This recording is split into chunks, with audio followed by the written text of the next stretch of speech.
संपूर्ण सृष्टि की रचना करने वाले ब्रह्मदेव को एक बार ख्याल आया कि उनके अंदर क्रोध, लालच, मोह, काम, वासना जैसी अनेकों नकारात्मक शक्तियों ने अपना डेरा जमा लिया है। यदि वे इन सभी नकारात्मक प्रभाव से दूर नहीं होंगे तो उनके बनाए जीवों पर भी उनकी इस नकारात्मक ऊर्जा का प्रभाव पड़ने लगेगा। इसलिए अपने भीतर की नकारात्मक शक्तियों को समाप्त करने के लिए वे योग मुद्रा में बैठ गए और अपने तप के प्रभाव से एक एक करके नकारात्मक ऊर्जाएं जैसे क्रोध, लालच, मोह इत्यादि को खुद से दूर करने के लिए जप तप करने लगे। उनके योग के प्रभाव से एक एक करके सभी नकारात्मक ऊर्जाएं, वासना, काम इत्यादि उनके रीढ़ से बाहर निकलने लगी। योग निद्रा की अवस्था में ब्रह्मा जी काफी लंबे समय तक लीन रहे और जब उन्हें अपने भीतर सकारात्मक ऊर्जा का एहसास होने लगा तब आनंदित अवस्था में उन्होंने अपने नेत्र खोले तो देखा उनके सामने एक बेहद भयानक डरावना चीज खड़ा हुआ गुर्रा रहा है। वह जीव देखने में इतना भयानक था कि स्वयं ब्रह्मा जी भी उसकी ओर देख नहीं पा रहे थे। उसका रंग स्याह काला और त्वचा चिपचिपी दिखाई पड़ती थी। उसकी लाल रंग की लंबी जीभ थी और शरीर से भयंकर दुर्गंध आ रही थी। उसका शरीर और आकार इतना विभत्स्य था कि ब्रह्मा देव भी अधिक देर तक उसकी ओर देख नहीं सके। उस जीव को देख ब्रह्मा जी घृणा से भर उठे। कौन हो तुम और यहाँ क्या कर रहे हो? तुम्हारे जैसे विभत्स्य जीव के अस्तित्व की कोई आवश्यकता नहीं है। मुझे नहीं पहचान पा रहे हो ब्रह्मदेव? मैं आपके ही अंश से बना जीव हूँ। आपने ही मेरी रचना की है। आप मुझे पहचानने से इनकार कैसे कर सकते हैं? क्योंकि मेरा अस्तित्व तो आपसे ही जुड़ा हुआ है ना। ब्रह्मा जी को कली की बात सुनकर क्रोध आ जाता है। ये कैसी बातें कर रहे हो? मैं तुम्हारे जैसा भयानक और विकृत जीव भला क्यों बनाऊंगा? स्पष्ट बताओ कौन हो तुम और तुम्हारे यहाँ आने का प्रयोजन क्या है? अपने भीतर के नकारात्मक को देखकर इतनी घृणा मत करो ब्रह्मदेव।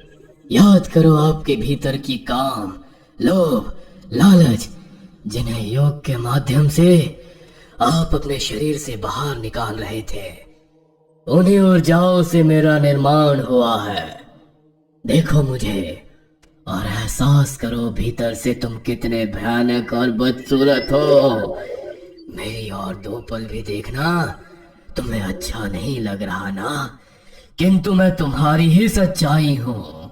बलि की बात सुनकर ब्रह्मा जी और भी अधिक क्रोधित हो जाते हैं। तुम्हारे शरीर की तरह तुम्हारा मन और जुबान भी उतना ही गंदा है। स्पष्ट कहो क्या चाहते हो तुम? इस संसार से धर्म और अच्छाई का विनाश करना चाहता हूँ। आप और समस्त देवता मिलकर धर्म को संसार में स्थापित करना चाहते हैं ना? इस धर्म को अधर्म में बदलकर सब कुछ दूषित कर देना चाहता हूँ मैं। मुझे नफरत है हर उस मनुष्य से जो ईमानदारी और सादगी से अपना जीवन बिता रहा है। मुझे नफरत है उन लोगों से जो पूजा पाठ और धर्म कर्म को ही अपना जीवन का लक्ष्य समझते हैं। साधु संत ऋषि मुनि इन सभी का धरती से सफाया करना चाहता हूं मैं। कली नाम है मेरा।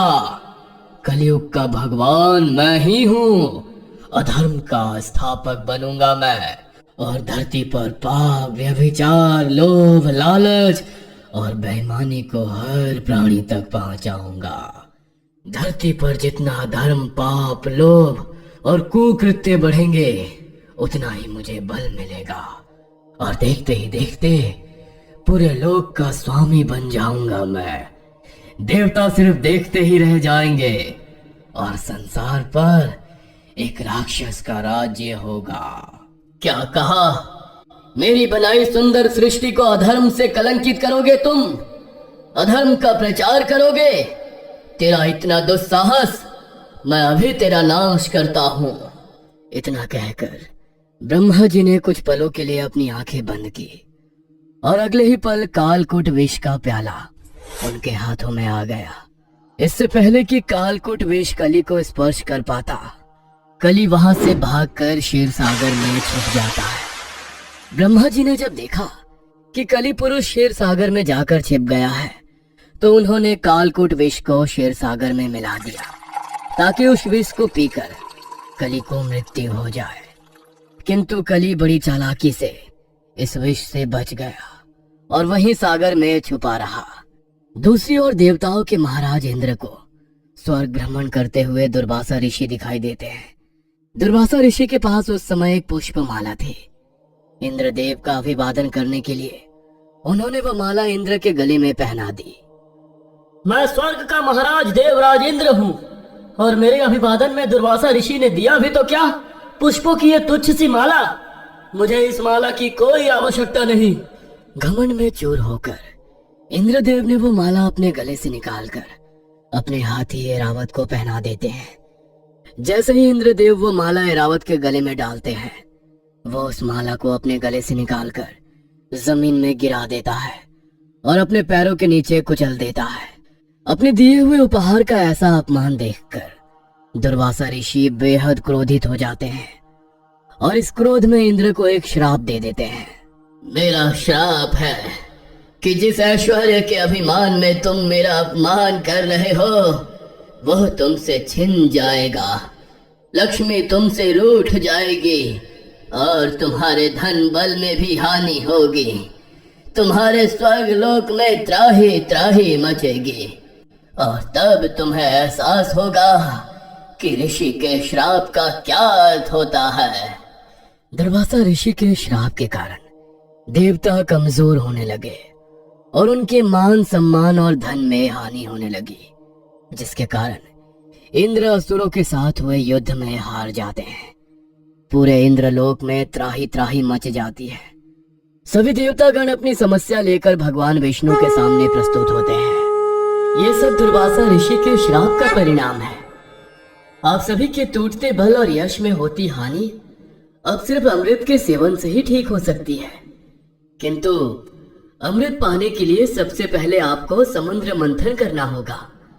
समुद्र मंथन के बाद जो अमृत निकलेगा उसी से आप सभी की शक्तियां वापस आ सकेंगे।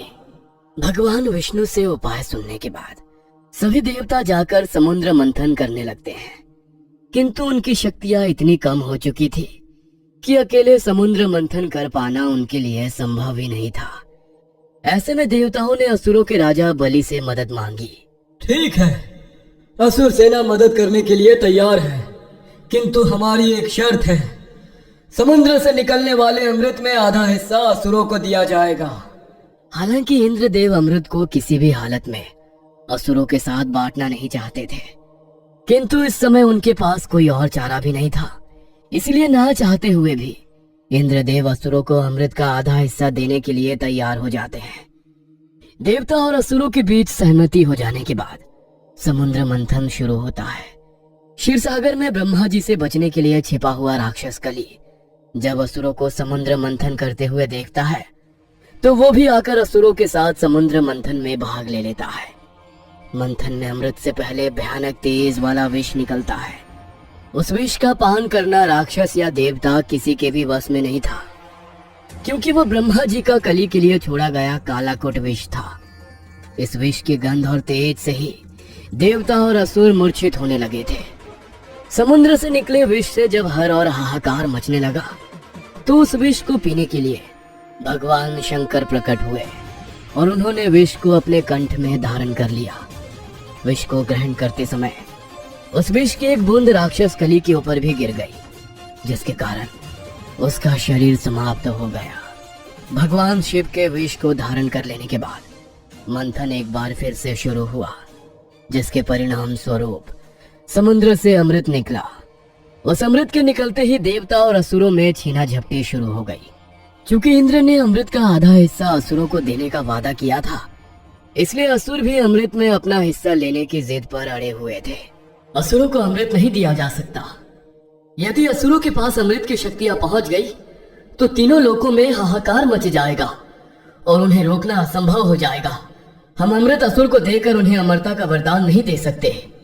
अमृत को असुरों से बचाने के लिए भगवान विष्णु ने एक चाल चली और वो एक मायावी मोहिनी स्त्री का रूप लेकर वहां पर प्रकट हो गए। अपने सामने एक मोहिनी सी स्त्री को देखकर असुरराज बलि उस पर मोहित हो गए। स्त्री के सम्मोहन में वो इस कदर बंध गए थे कि देवताओं के बाद अमृत पीने के लिए तैयार हो गए। देवता और असुर लाइन से अमृत पाने के लिए पंक्ति में बैठ जाते हैं। स्त्री बने हुए विष्णु जी बारी बारी से सभी को अमृत पिलाने लगते हैं और उसी क्षण छल से वो सारा अमृत देवताओं को पिलाकर खत्म कर देते हैं। जिस समय देवता और असुरों के बीच अमृत को लेकर छीना झपटी हो रही थी, उसी छीना झपटी में अमृत की कुछ बूंदें धरती पर गिरी, जिसमें से एक बूंद राक्षस कली के ऊपर भी गिर गई। अमृत के स्पर्श से विष के कारण निर्जीव हो चुका उसका शरीर वापस जीवित हो गया, किंतु वो अपने भौतिक रूप में नहीं आ सका। कली पुरुष जीवित तो अवश्य हो गया था, किंतु अभी उसकी शक्तियां बेहद कम थी। उसे अपना शरीर भी पूरी तरह से वापस नहीं मिल पाया था। इसलिए सतयुग, त्रेता युग और द्वापर युग में कली पृथ्वी के दुर्गम स्थानों पर जाकर छुपा रहा। द्वापर युग में जब भगवान श्री कृष्ण की मृत्यु हो गई, उसके बाद धरती पर कृष्ण जी के पोते राजा परीक्षित का राज तिलक हुआ। भगवान विष्णु के अवतार श्री कृष्ण के स्वर्ग लोक चले जाने के बाद कली पुरुष फिर से सामने आया और इस बार उसने राजा परीक्षित का मार्ग रोक लिया। कौन हो तुम और हमारा मार्ग रोकने का क्या अर्थ है? मैं कली हूँ। युगों से धरती पर सही समय आने की प्रतीक्षा कर रहा हूँ। आप इस समय हस्तिनापुर के स्वामी हैं। आप अपने राज्य में रहने के लिए मुझे आज्ञा दीजिए। कली का विभत्स स्वरूप देखकर राजा परीक्षित ने उसे अपने राज्य में प्रवेश करने के लिए मना कर दिया, किंतु कली अपने जिद पर अड़ा रहा और उसने राजा परीक्षित से कहा कि जब तक वो उसे अपने राज्य में आने की अनुमति नहीं देते, वो उनके मार्ग से नहीं हटेगा। कली पुरुष के बार बार हट करने पर राजा परीक्षित उसे वैश्यालयों, जुआघर, मांस मदिरा की दुकानों और सोने के भंडार में रहने की जगह दे देते हैं। राजा परीक्षित की बात सुनकर कली बहुत खुश हुआ। राजा परीक्षित ने कली को अपने राज्य में आने की अनुमति तो दे दी थी, किंतु वो इस बात से अनजान थे कि उन्होंने कितनी बड़ी मुसीबत को दावत दे दी है। कली ने राजा परीक्षित के सोने के मुकुट में घुसकर अपनी जगह बना ली और धीरे धीरे राजा परीक्षित से गलत कार्य कराने लगा। राजा परीक्षित के साथ ही उनके दरबार में उपस्थित बाकी मंत्रीगण भी कली के प्रभाव में आकर गलत कार्य करने लगे और इस प्रकार कली ने द्वापर युग के बाद कलियुग की स्थापना की। तब से लेकर आज तक कली पुरुष धरती पर विराजमान है। वो अभी अपने भौतिक रूप में तो नहीं आया है, परंतु वो अपने शक्तियों से इंसान पर काबू पा सकता है और मनुष्यों को अधिक पाप और अधर्म करने के लिए प्रेरित कर सकता है।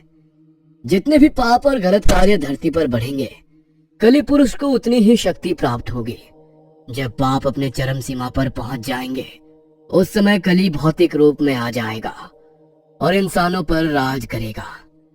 पाप के चरम होने और धरती पर एक असुर के राज करने पर भगवान विष्णु के